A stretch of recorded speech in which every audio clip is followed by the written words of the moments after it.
Então vamos lá, dando sequência aqui. Uma vez tendo esses direitos que são naturais, que já temos no ato de nascer, a vida, a liberdade, a igualdade dos bens, essa que é a nossa primeira propriedade. Então vamos dar uma olhada aqui, né, no estabelecimento desse contrato. Vejam bem, no estado de natureza, né, nós não estamos destituídos de razão, de racionalidade. E uma vez que a gente possui um mínimo de racionalidade, ainda que tenha um mínimo de racionalidade, a reta razão ela vai nos orientar a não agirmos, né, de qualquer modo, de qualquer jeito, saindo contra tudo e contra todos, como seria em Hobbes, né, uma vida bem animalesca, onde a princípio parece que não se tem a guia da razão. Então, qualquer ser racional, ele pode até ter conflitos.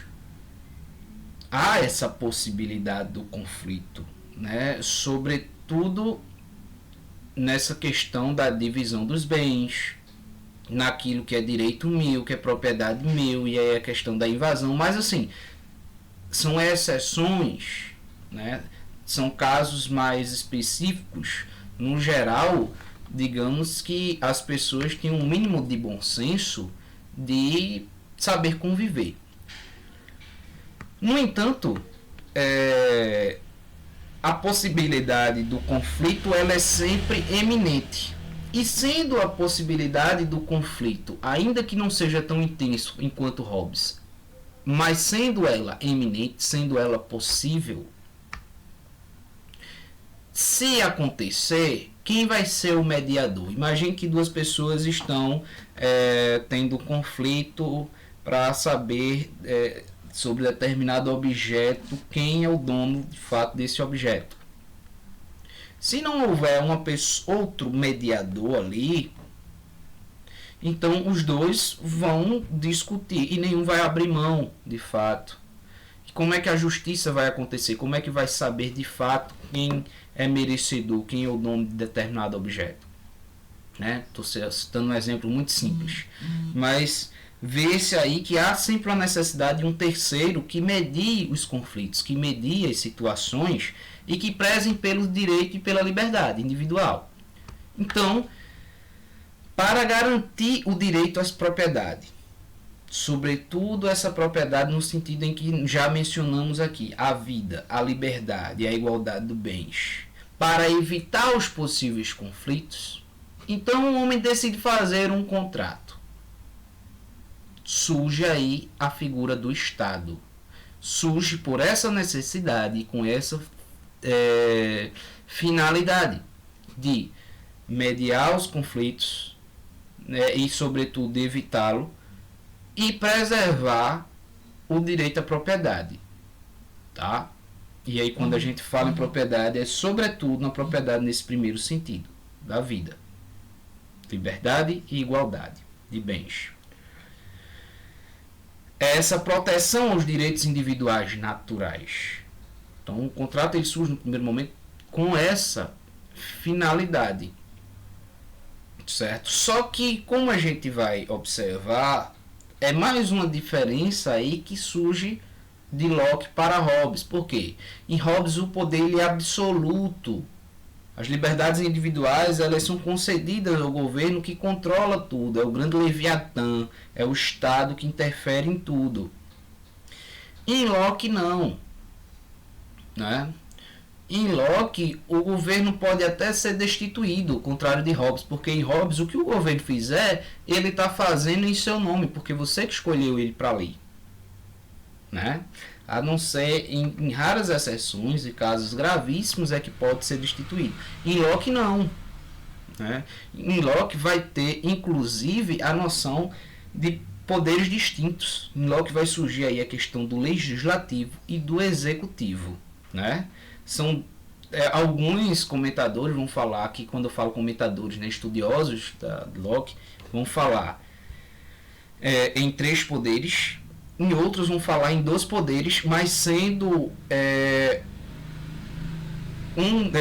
um poder meio que parte do outro. Vou explicar melhor aqui agora, né? Ele vai falar de um legislativo, executivo e federativo. Só que alguns vão dizer que são três poderes diferentes, outros vão dizer que o federativo é como se fosse parte do executivo, né? É um membro, é uma célula desse poder executivo. Então, o Estado ele está ali apenas para de fato fazer essa proteção, né, dos direitos individuais, da propriedade, mas ele não está para interferir em tudo, né? Até porque um dos direitos é a própria liberdade, né, que não é cedida totalmente ao Estado. E aí o legislativo ele está aí para propor as leis, para fiscalizar, né, já com essa noção aí, e o executivo de fato para executar. O que é esse federativo? Esse federativo é o órgão, por exemplo, que vai mediar, que vai conversar, que vai fazer acordo com outros estados nacionais. Então, por exemplo, quem é que vai mediar as relações do Brasil com outros países? Então, seria o ente federativo, tá? Então, nós temos aí esses três órgãos que vão ser de muita importância nessa noção de governo em Locke, tá? Como a gente falou dessas propriedades, vai surgir outra noção de propriedade mais geral em Locke, né? No sentido específico a gente pode falar da vida, né, da liberdade e da igualdade, mas nós podemos falar da propriedade enquanto aquilo que com o meu trabalho eu transformo, eu agrego valor e eu posso chamar de meu, né? Então, por exemplo, se você tem um pequeno pedaço de terra ali, né? Deus concedeu tudo a todos. Então o mundo está aí para o homem usufruir, é do homem, né? É de todos, né?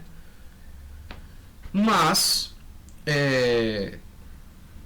digamos que em um certo território, um pequeno pedaço ali de terra, eu começo a cuidar, a limpar, a plantar. Então aquele pequeno local, ele já não é mais o mesmo. Com o esforço do meu trabalho, eu o transformei. Então eu passo a ter direito sobre aquela porcentagem ali de terra da qual eu cultivei, da qual eu cuidei, né? Se de repente eu pego uma fruta e a limpo, lavo, cuido, então aquela fruta ela passa a ser uma propriedade minha, aquela terra que eu cuidei passa a ser uma propriedade minha, né? Então vem essa primeira noção de propriedade privada aí na política, ela vai surgir em John Locke, né? Então aquilo que eu cuido, aquilo que eu transformo, aquilo que eu cultivo com o meu trabalho, ela passa a ter um novo valor.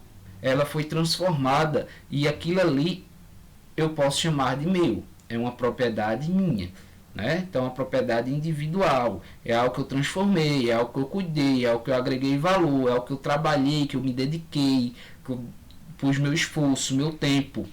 Então, ela passa a ser uma propriedade minha, tá? Só que aí em Locke ele tem essa ponderação, né?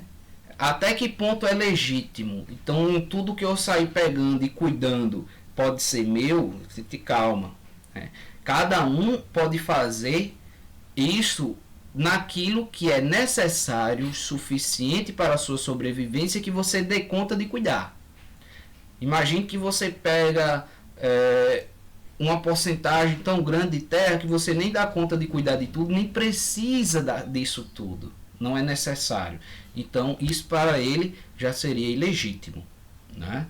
Essa demasia de propriedades, aquilo que não é, que é mais do que suficiente para mim e que às vezes eu nem dou conta de cuidar de tudo, então para ele já seria ilegítimo. Mas vai surgir aí em Locke, a partir desse conceito, a primeira noção de propriedade privada, né? E é por isso que para alguns Locke vai ser um dos fundadores do que a gente chama hoje de liberalismo, né? Que é essa corrente política que defende essa questão da propriedade privada, de liberdades individuais, e muitos vai dizer aí que Locke seria um dos primeiros a iniciar essa concepção política, certo? Então, resumindo, esse estado de natureza, ele é um pouco mais tranquilo, mas ele surge, o Estado, surge a sociedade de contrato, o contrato é feito justamente porque para garantir os direitos que já se tem no estado de natureza, que é o direito à propriedade. Então, para garantir essas propriedades, em sentido geral e específico, e para evitar os possíveis conflitos, se forma um Estado, se forma o governo, se faz o contrato social para garantir os direitos individuais, certo? Então, isso é um pouco de John Locke. Qualquer dúvida é só entrar em contato. Espero ter contribuído com vocês e até as próximas.